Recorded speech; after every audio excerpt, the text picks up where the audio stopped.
तो जय श्री राधे, हर हर महादेव। दोस्तों, स्वागत है आपका फिर से मेरे एक नए ब्लॉग में। पहाड़ की इन खूबसूरत हसीन वादियों से। तो हसीन वादियों में सुबह के 9 बज चुके हैं और मौसम आप देख सकते हो भाई, एकदम पैक हो रखा है। आसमान में बादल छाए हुए हैं और कल रात को देखो हल्की फुल्की बारिश भी हुई है। नीचे रास्ता थोड़ा हल्का फुल्का गीला हो रखा है, तो ये अच्छी बात है हमारे ट्रिप के लिए। तो जैसे कि आपको पता है, कल के ब्लॉग में हम गए थे विश्वनाथ मंदिर, जिसको छोटी काशी भी कहा जाता है। तो आज हम उससे ही थोड़ा आगे 40 किलोमीटर और, जैसे कि आपको थंबनेल से पता चल ही जाएगा कि हम कहाँ जा रहे हैं राइड पे। तो फिलहाल मैंने राइड में बाइक, ग्लव्स और जैकेट पहन रखी है क्योंकि मौसम ठंडा है और ऊपर साइड और भी ठंडा होगा। मतलब वहाँ का टेम्परेचर करीबन 1 डिग्री के करीब होगा। वो ठंडा इलाका है। और सबसे ज़रूरी चीज़ होती है वो चार्जर। गाइस, चार्जर रखना बहुत ज़रूरी है ट्रिप में, क्योंकि इसका चार्ज बहुत जल्दी ख़त्म हो जाता है फ़ोन का।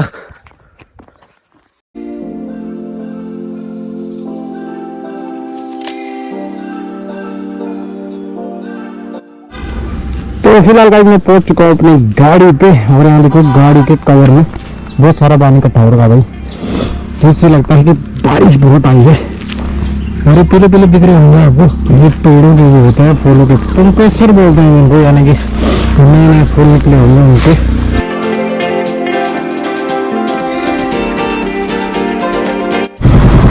तो चलिए भाई, राइड भी स्टार्ट हो चुकी है। तो यहाँ पे हमको कोई बंदा दिख रहा है, कौन है ये? चल तो हमारे पहले राइडर मिल चुके हैं भाई, भाई चलते हैं।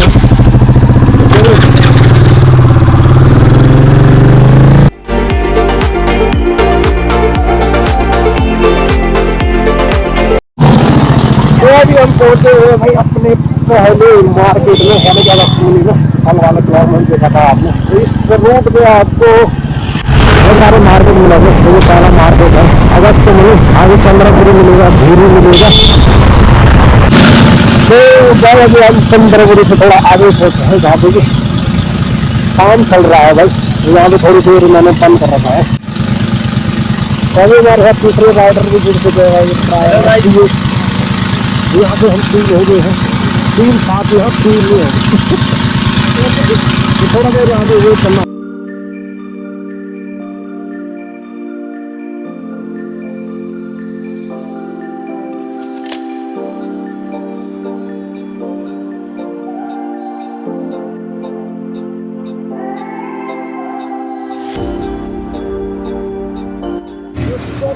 फिलहाल शाम खुल चुका है।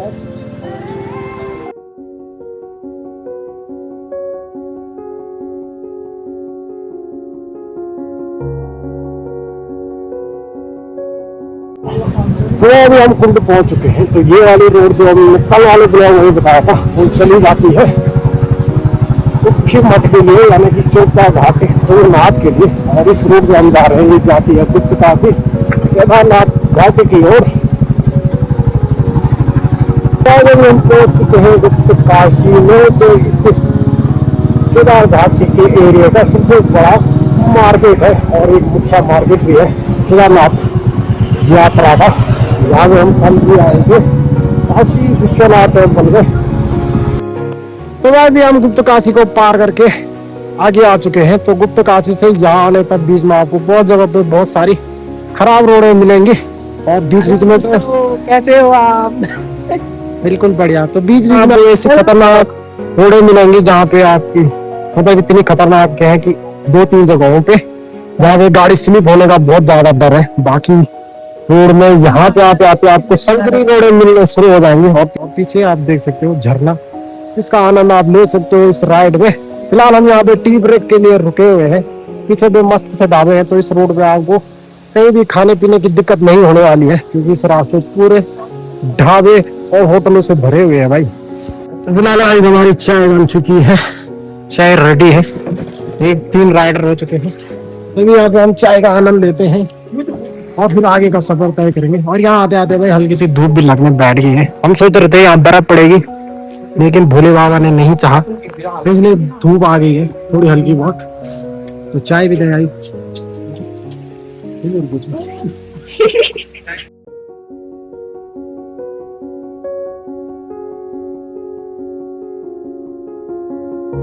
तो गाइस अभी हम पहुंच चुके हैं सीतापुर में, जो इस रूट का केदारनाथ यात्रा का एक मुख्य पड़ाव है। तो यहाँ पे नीचे सीतापुर पार्किंग है, अभी तो फिलहाल एक खाली है।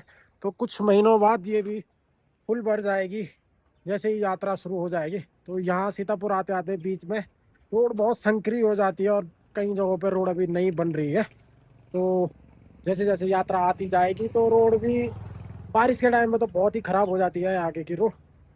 तो ये रहा आपका सीतापुर, और इसी के आगे ये का आगे क्या चीज, सोनप्रयाग ना, जो है तरमु सोनप्रयाग ना, सोनप्रयाग 2-3 किलोमीटर। ठीक है मतलब। तो इसके आगे सोनप्रयाग, वहाँ पे भी पार्किंग है। और हमें जाना भाई इस वाले रोड पे, यहाँ से ऊपर है, और यही ठीक सामने में पहाड़ों में बर्फ भी दिखने लगी है। रोड देख के आपका मूड खराब हो सकता है, लेकिन पहाड़ देख के आपका मूड एकदम खुश होने वाला है। तो जी अभी हम है सोनप्रयाग में, और ये वाला होटल आप देख रहे हो, यहाँ तो आप भली भांति जानते होंगे, प्रियंका योगी तिवारी, तो उनका होटल है यहाँ पे। और ठीक सामने ये वाला एरिया है सोनप्रयाग पार्किंग का, यहाँ पे भी पार्किंग है। फिलहाल अभी यहाँ पे इस रोड पे कोई गाड़ी नजर नहीं आएगी, क्योंकि अभी यात्रा तो है नहीं। यहाँ से आगे अब गौरी कुंड रोड चली जाती है, लेकिन हमको जाना है श्री योगी नारायण के लिए, यानी कि ऊपर के लिए। तो यहाँ की रोड बहुत ही खतरनाक है। तो यहाँ पे सिर्फ 12 किलोमीटर रोड है। और अगर केदारनाथ यात्रा जो है तो आपको आपकी पर्सनल गाड़ी यही पार करनी होगी, और इससे आगे आपको यहाँ की जो शेयरिंग टैक्सी होती है उन्हीं में जाना पड़ेगा। तो रोड के हालात देखो भाई,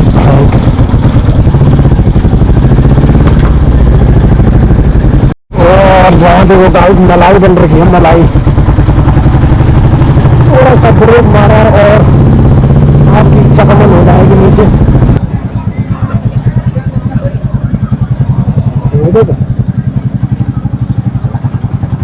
वहाँ पे कोई गिर रखा है, और पुलिस और SDRF वाले भी आ रखे हैं भाई। वो सारे लोग यहाँ पे डिहाइड्रेट हो जाते हैं, और डिहाइड्रेट होके बेहोश हो जाते हैं। और यहाँ कहीं आगे आके भाई थोड़ी रोड बढ़िया मिली है, थोड़ी बहुत बढ़िया मिली है।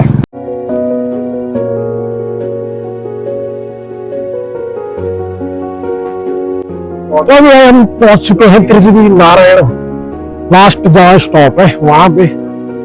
और भाई यहाँ इतनी भीड़ है, आज की गाड़ी लगाने के लिए भी जगह नहीं है। फिलहाल हम एंट्री गेट पे पहुंच चुके हैं।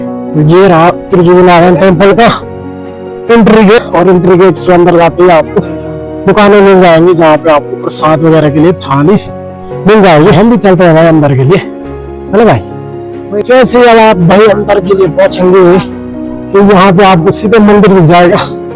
आज भाई यहाँ पे त्रिपाल वगैरह लग रखा है, शायद आप बारिश आई होगी इस वजह से। तो यहाँ पे देखो भाई साहब कितनी शादियां हो रही भाई, यहाँ शादी है, वहाँ शादी है, वहाँ शादी है, इसके अंदर शादी है, वहां दुल्हन है, यहाँ भी दुल्हन है। भाई साहब इतनी शादी हो रही, क्या बताएंगे। तुम तो अंदर कराते थे शादी आज एकदम शादी का माहौल और गवाई यहाँ देखो भाई, यहाँ तो इतनी शादियां हो रही कि क्या बताएं भाई। मतलब इसका मंदिर का एरिया इतना ही है कि ये एरिया भी छोटा पड़ गया, इतनी शादियां हो रही है यहाँ। वैसे तो भाई इस मंदिर में 12 महीने भीड़ रहती है, लेकिन आज काफी ज्यादा भीड़ है और काफी ज्यादा लोग आ रखे हैं। ऊपर तक तो लोग शादियां कर रहे हैं भाई। तो यहाँ पे बार बार से लोग शादियां करने आते हैं। तो जैसे कि आपको पता ही शिव जी और पार्वती का विवाह स्थल है। तो पहले हम जाते हैं अंदर, दर्शन वगैरह करते हैं, और फिर आपको इस मंदिर के बारे में बताएंगे। तो भाई फिलहाल हमने भाई अपने लिए पूजा की थाली ले ली है, और अभी हम चलते हैं अंदर दर्शन करने के लिए। पुंडरीकाक्षो समायाभ्याम करते पुंडरीकाक्षो पुनातो हरि थोड़ा धरती माता का प्रणाम करवा। ओम पृथ्वी त्वया जता लोकाम देवी तम च विश्वत्वा त्वं च धारयामा देवी पवित्रम कुरुचासनम हरि। थोड़ा भगवान गणेश को ध्यान करवा। गजाननं भूतगणाधिसेवितं कपित जम्बू परिचारवचनं उमासुतं शोक विनाश कार्यक्रम नमामि विघ्नेश्वर पाद पंकजम सुमगस्य गदन्तस्य कपिलो गजकर्णको लंबोदरस्य वित्तो विनाशो विनायको तुमकेतु गणाधिचो बालचंद्र गजना। लक्ष्मी नारायण भगवान की। अच्छा भैया, ये मंदिर योगी नारायण है, ठीक है। यहाँ पे भगवान शंकर माँ पार्वती का विवाह मंडप है। भगवान शंकर माँ पार्वती का मुख्य तौर पे कहीं यात्री लोग ये भी बोलते हैं कि पंडित जी में मंदिर भगवान शंकर या माता पार्वती का या भगवान विष्णु नारायण का समर्पित है। ये मुख्य मंदिर भगवान विष्णु नारायण का है और भगवान शंकर माँ पार्वती का विवाह स्थान है। आप अंदर गर्भगृह में दर्शन करेंगे, दायां साइड में माता लक्ष्मी, बायां साइड में माता सरस्वती, बीच में भगवान विष्णु नारायण, भोलेनाथ, माता पार्वती का जोड़ा, 108 शालिग्राम, सीताराम का जोड़ा, बद्री विशाल का। मतलब भगवान की मेहनता देखो, भगवान की पूरी पंचायत अंदर ही भगवान के साथ है। केदारनाथ गए होंगे आपने, केदारनाथ में क्या देखा? भगवान भोलेनाथ का पार्थिव लिंग अंदर और सारी देवी देवता बाहर। यहाँ पे ऐसा नहीं, यहाँ पे ऐसा है कि भगवान शंकर माँ पार्वती के शादी के लिए भगवान विष्णु नारायण ने अपनी बहन माता पार्वती का अग्नि का निर्माण किया। जो अग्नि अभी तक जलती रहती है वो अग्नि धनंजय नाम की अग्नि से जाना जाता है। कहते हैं कि भगवान विष्णु नारायण ने अपनी बहन माता पार्वती की शादी के लिए अग्नि का निर्माण किया। तब जाके यहाँ पे दो फर्ज निभाए, एक भगवान शंकर के इष्ट देव बने और एक तरफ माता पार्वती के भाई बने। तब जाके भगवान शंकर के हाथ में अपनी बहन माता पार्वती का हाथ दिया था, ठीक है। और जो उसको धनंजय नाम की अग्नि से माना जाता है, जो अंदर की अखंड अग्नि है धनंजय नाम की अग्नि से माना जाता है। प्रांगण कुंड, ब्रह्म कुंड, रुद्र कुंड, दोनों कुंडों में स्नान किया जाता है और विष्णु कुंड में आचमनी ली जाती है। कहते हैं बड़ी बड़ी बीमारियों का निवारण होता है। जहाँ पे बड़े बड़े डॉक्टर लोग हाथ खड़े कर देते हैं, वहाँ पे विष्णु कुंड का जल काम करता है। पर करता तब है जब भाव तेष्टा देवता होता है। अगर भाव है कि नहीं है, भाव है तो वो पानी भी अमृत बन जाता है, और भाव नहीं है तो कुछ नहीं, सिंपल पानी रहता है, ठीक है। ऊपर में सरस्वती कुंड है, पितरों को तर्पण दिया जाता है वहाँ पे। और ऊपर में धर्मशिला महादेव पार्वती विवाह मंडप, जहाँ पे आपकी पूजा हुई, वहाँ पे भगवान शंकर माँ पार्वती के सप्तपदी फेरे हुए थे। और फेरे तो कुछ अंदर भगवान यहाँ पे धनंजय नाम की अग्नि है वहाँ पे फिरे हुए थे। तो बोलो लक्ष्मी नारायण भगवान की जय, माँ महेश्वर शंकर भगवान की जय। ये अग्नि कुंड है जहाँ पे माता पार्वती और शिव को साथ फेरे हुए थे। तो ये अग्नि है जो 3 लोगों से जलती आ रही है। तो अभी हमारी पूजा वगैरह होगी है, तो यहाँ पे आपको पंडित जी भी मिल जाएंगे जो आपकी पूजा वगैरह करा देंगे। यहाँ पे लोकली पंडित जी होते हैं। फिलहाल यहाँ पे बारिश भी होने जा रही है गाइस, और अभी दोपहर के तो 1:30 बज चुके हैं भाई यहाँ, और बारिश का माहौल भी हो गया है।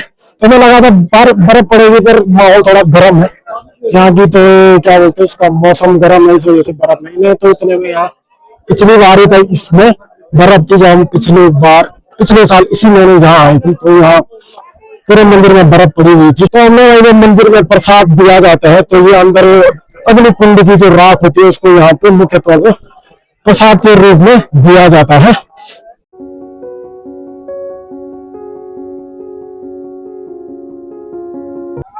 तो भाई इस मंदिर में बहुत सारे लोग शादी करने के लिए आते हैं, जिनकी मतलब फर्स्ट बार शादी होगी या कोई सालगिरह होगी, यहाँ पे आते हैं। अब तो यहाँ पे बहुत ज्यादा भीड़ लगने पा रही है।